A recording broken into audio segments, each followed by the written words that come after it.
alamat ng makahiya. Noong unang panahon, may isang napakabait at magandang dalaga na nagngangalang Maria. Si Maria ay nag-iisang anak nina Mang Dondong at Aling Iska. Isang masipag at matapat na mag-asawa ni naninirahan sa isang maliit na baryo. Mahal na mahal ng kanyang mga magulang si Maria, at dahil dito siya ay pinalaki nila ng may lubos na pag-aaruga at pag-iingat. Si Maria ay kilala sa buong baryo bilang isang mahiyain at mabait na dalaga. Siya ay madalas na tumutulong sa kanyang mga magulang sa mga gawain sa bukid at sa bahay. Ngunit bihirang makita ng mga tao sa baryo dahil sa kanyang pagiging tahimik at mahiyain. Palagi siyang ang nagkukubli sa kanilang bahay o sa likod ng mga puno tuwing may mga bisita sa kanilang pamilya.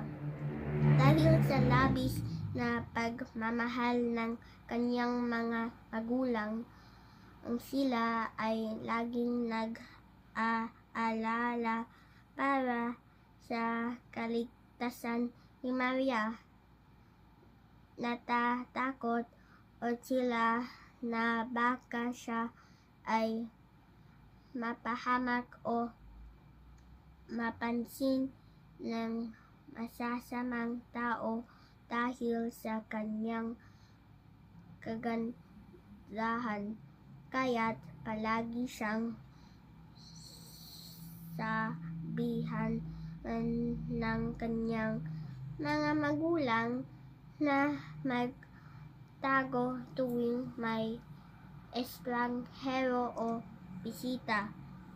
Isang araw ay mga tulisan na nagpunta sa kanilang baryo. Ang mga ito ay kilala sa pagiging marahas at sa pagnanakaw ng mga yaman ng mga tao. Nang mabalitaan ito ng mga magulang ni Maria, agad nilang itinago ang kanilang anak sa isang lugar sa kanilang hardin na hindi madaling makita.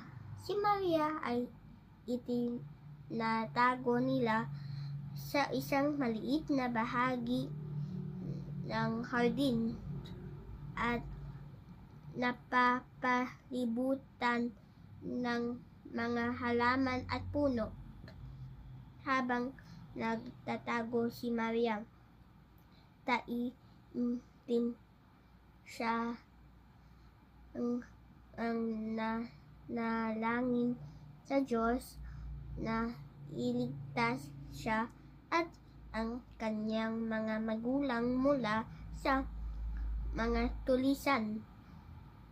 Nakiusap siya na sana ay hindi siya makita ng mga ito at hindi siya mapahamak.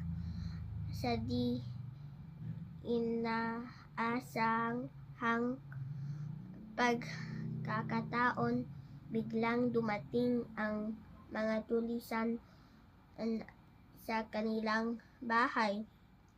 Sinalubong nila ang buong paligid, ngunit hindi nila natagpuan si Maria.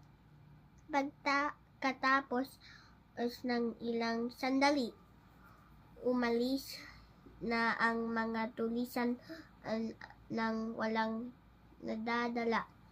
Nang lumabas na sina Mang Dondong at Aling Iska upang hanapin si Maria. Laking gulat nila nang hindi nila ito makita. Hinanap nila siya sa buong hardin.